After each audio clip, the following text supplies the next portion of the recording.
शुभ प्रभात। कहते हैं संगठन में ही शक्ति है,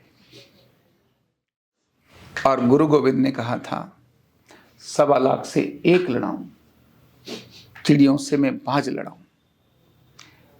यानी संगठन के अंदर एक छोटी सी चिड़िया भी बाज को परास्त करने के लिए, और एक माना ताकत है ना उसकी, सामूहिक की बहुत अलग प्रकार की होती है।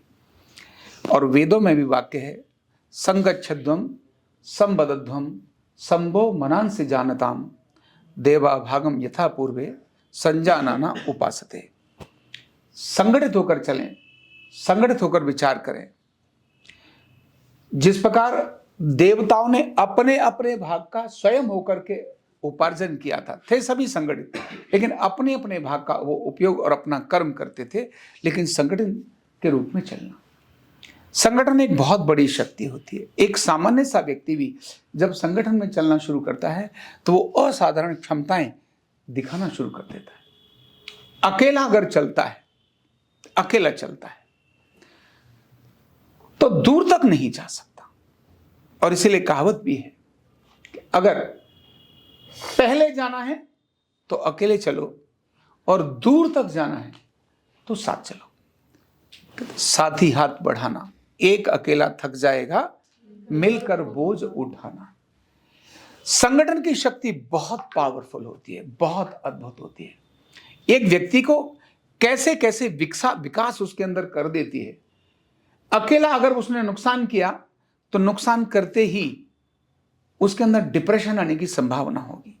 एक बार हार्म हुआ, लेकिन अगर साथ में चल रहा है तो वो बेशक उससे दिक्कत हो गई, नुकसान हो गई, कहीं थक गया, कुछ हार गया, कुछ विचलन हो गया, तो बाकी लोग उसको संभाल करके लेके चल पड़ते हैं। एक अकेला व्यक्ति, और संगठन में संगठन की ताकत अपने आप में भी बाकी सबको दिखाई देती है। संगठन की ताकत, पुलिस, सेना या अन्य कोई ऐसे संगठन एक जगह पर 100 लोग या 1000 लोग लड़ रहे हों और एक पुलिस वाला वहां नजर आ जाए तो 100 लोग एकदम तितर बितर होने की स्थिति में आ जाएंगे। क्यों? पुलिस आ गई, ये कहते ही तुरंत अलर्ट हो जाएंगे। वो व्यक्ति नहीं है, वो संगठन है। तो संगठन में कौन कौन से उसके विकास होते हैं, व्यक्ति का अपना विकास संगठन में कैसे होता है? तो नंबर 1, सीखने के उसको बहुत अद्भुत अवसर मिलते हैं। अकेला व्यक्ति अकेला कुछ कर रहा है तो रेयर लोग हैं जिन्होंने चीजों को नया क्रिएट किया, ऐसे रेयर लोग होते हैं।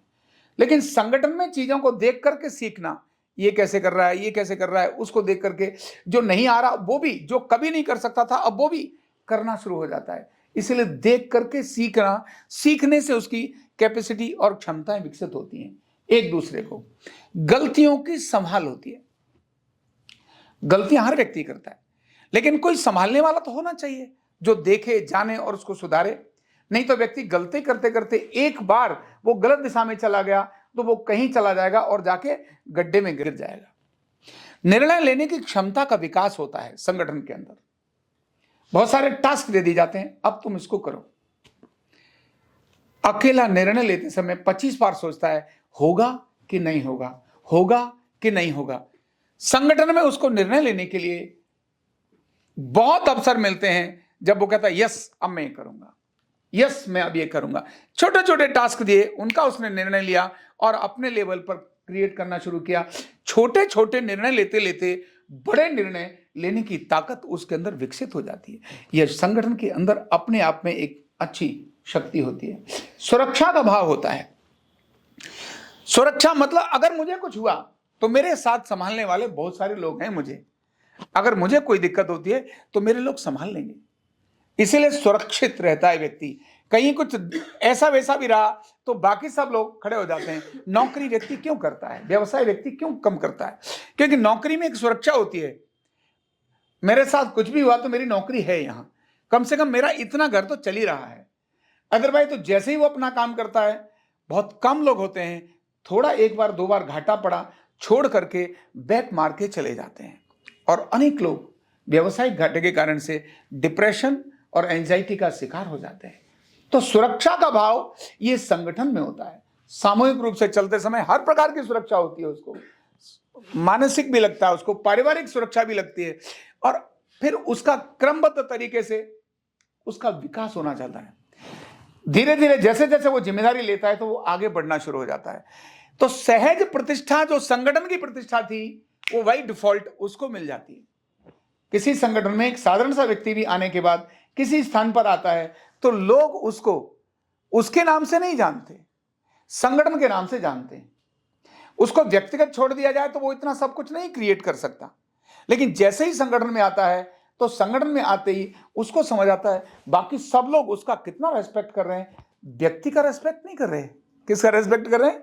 संगठन का रेस्पेक्ट कर रहे हैं। तो वहां उसको वो मान और सम्मान और जो प्रतिष्ठा मिलती है, ये एक बहुत बड़ी चीज मिलती है। ऐसे आता है अनुशासन, डिसिप्लिन।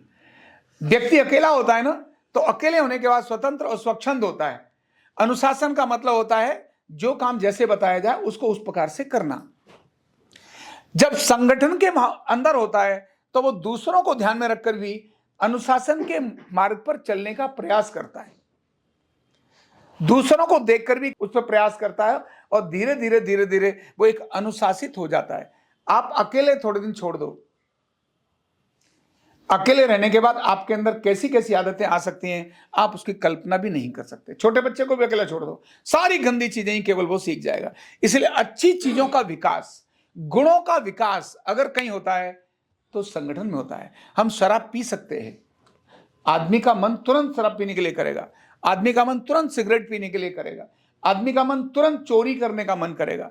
लेकिन जब संगठन में होता है तो चोरी करने से बचता है। क्यों? कोई दूसरे क्या कहेंगे, ये चोरी नहीं कर रहा, ये चोरी नहीं कर रहा, ये चोरी नहीं कर रहा, मैंने चोरी करी तो क्या होगा। ऐसे कामों को शराब पीते समय, अच्छा इनको पता चल जाएगा तो मेरी बेइज्जती हो जाएगी, ये बीड़ी पीने का तो इनको पता चल गया तो मेरी पीड़ हो जाएगी। तो चाह कर भी वो ऐसे व्यसन जो उसकी लाइफ को खराब करने वाले हैं संगठन में, उनसे वो बचता है और एक सफलता का परिचायक नजर आता है। अपने मन में तमन्ना जो उसको करने की है, जो चाहता है मैं ये करके दिखाऊंगा, व्यक्तिगत और अकेले की अपेक्षा संगठन में वो उससे कई गुना करके दिखा देता है। थोड़े से समय, मैंने देखा थोड़े समय पर, थोड़े दिनों संघ के अंदर या अन्य संगठनों में थोड़े दिन काम करने वाला व्यक्ति देखा, थोड़े दिनों बाद विभाग कार्यवाह बन गया। विभाग कार्यवाह करने के बाद अभी थोड़ा उसने और काम किया, प्रांत कार्यवाह बन गया, काम किया तो ये बन गया, वो बन गया, और संगठन ने उसको दायित्व दिया, बड़े दायित्व उस पर दिया। तो वो जो अपने दिखाना चाहता था, कुछ करके पराक्रम दिखाना चाहता था, उसके पास रिस्क कम है, पर्सनल खोने के लिए बहुत कम है। संगठन का नुकसान बहुत होगा, लेकिन संगठन ऐसे लोगों को विकसित करने के लिए बहुत बड़ा नुकसान सहता है। तो व्यक्ति को अपना अगर विकास करना हो, व्यक्ति को अपने जीवन में अगर आनंद लेना हो, व्यक्ति को अगर सामाजिकता के काम करना हो, एक व्यक्ति समाज की सेवा व्यक्तिगत जितनी करेगा और संगठन के रूप में बहुत बड़ी सेवा वो कर सकता है, अनेक सारे लोगों को मिल करके वो सेवा कर सकता है। तो संगठन की ताकत इसीलिए बड़ी ताकत की जाती है। एक अकेला व्यक्तिगत अपने आप चलने के लिए जब चलता है, थोड़े दिनों तो जरूर उसका सेटिस्फेक्शन लेवल आता है, लेकिन जो संगठन में सेटिस्फेक्शन लेवल आता है वो बहुत अद्भुत होता है। इसीलिए संगठन के लिए फिर कुछ करना भी पड़ता है। संगठन में चलने के लिए व्यक्ति को एडजस्टमेंट करना बहुत आवश्यक होता है। मैं तो ऐसा ही हूं, मेरे तो ऐसे ही करूंगा, तुम मेरे को ऐसा करना है तो कर लो। संगठन में ऐसा नहीं चल पाता, वहां उसको अपनी कुछ आदतों को छोड़ना पड़ता है। संगठन का हित ही मेरा हित है। अगर संगठन के लिए अच्छा है तो मेरे लिए अच्छा है, संगठन के लिए अच्छा नहीं है तो मेरे लिए बिल्कुल अच्छा नहीं है। संगठन में मेरा और तेरा हो नहीं सकता। अगर ऐसा होगा इसका मतलब वो संगठन नहीं हो सकता। ये मेरा है, ये तेरा है, ये भाव आने पर वो संगठन का व्यक्ति नहीं हो सकता। और इसी तरह से संगठन का मतलब है वो संगठन से कनेक्ट करने वाला व्यक्ति है, संगठन में जोड़ने वाला व्यक्ति है, संगठन से हटाने वाला व्यक्ति नहीं है।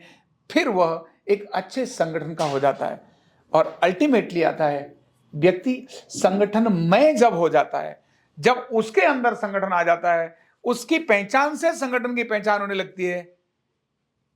व्यक्ति यानी तुम कौन हो, मतलब संगठन। आपको देखने के बाद फौजी मतलब आप फौजी हैं, टीचर मतलब आप टीचर हैं, एक स्कूल का फलाने स्कूल के टीचर, मतलब आपसे फलाने स्कूल की पहचान होती है ना। कुछ भी अगर आप व्यवसायी कर्मचारी किसी ऑर्गेनाइजेशन में, तो आपसे पहचान होती है, ये देखो उस संगठन का व्यक्ति है।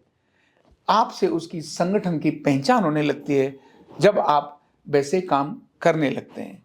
इसीलिए संगठन व्यक्ति के विकास की एक बहुत बड़ी क्रिया है। संगठन व्यक्ति की आशा और आकांक्षाओं को पूर्ण करने की बहुत अद्भुत एक स्थान है, एक ठिकाना है, और देश और समाज की सेवा करने के लिए एक बहुत बड़ा ठिकाना अगर कोई है तो वो केवल और केवल संगठन होता है। इसीलिए जो लोग बड़े सौभाग्यशाली होते हैं जो किसी संगठन से जुड़ते हैं, उसको अपना मानते हैं और फिर उसको अपना सब कुछ देते हैं। जब वो देते हैं, इतना देते हैं, संगठन से इतना बहुत कुछ मिलता है। जो देने में थोड़ा रखते हैं कंजूसी, थोड़ा ये नहीं दिया वो नहीं दिया, तो संगठन से उनको उतना ही मिलता है। और ऐसे लोग लंबे समय, कहीं भी लालच आएगा, लालच वाले व्यक्ति संगठन में बहुत समय तक चल नहीं सकते। हो सकता है उनके अंदर गुस्सा आता होगा, चल जाएगा। हो सकता है उनका स्वर अच्छा ना हो, चल जाएगा। हो सकता है उनकी शकल सूरत अच्छी ना हो, चल जाएगा।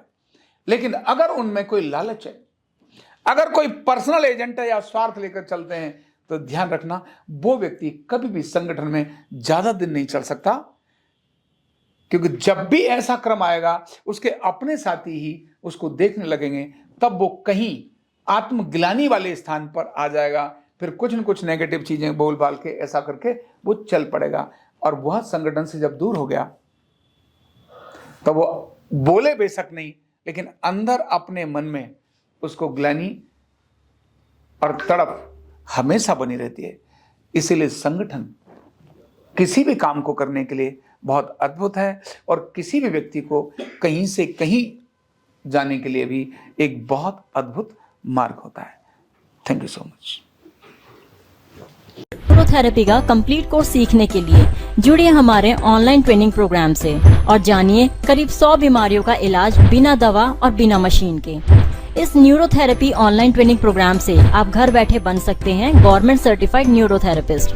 रजिस्ट्रेशन के लिए नीचे दिए गए नंबर पर अभी कॉल करें। और हाँ, हमारे वीडियो को लाइक करना, शेयर करना और चैनल को सब्सक्राइब करना बिल्कुल भी ना भूलें। धन्यवाद।